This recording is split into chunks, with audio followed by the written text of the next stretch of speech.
Okay, so let's take a look at how you can use ISURL formula in Google Sheets. So let's have some of the values in one of the columns, say HTTPS,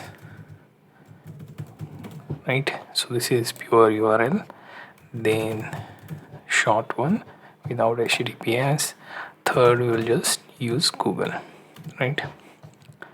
And then another one we will use some other word, something like google.note. Let's see which one of these will be considered as URL.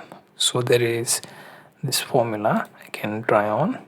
So equals to is URL, this function, then hit 2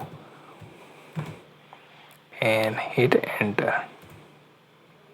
Notice that it will also give you autofill, so accept it. So here you see first is URL, which is true, then second is also your URL true, third one being just a word, and second one I try to trick it by using dot and then note, it is also false.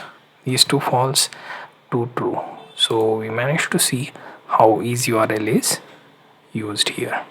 So you can use it along with another formula and try to find out some of the URLs within your text in Google Sheet.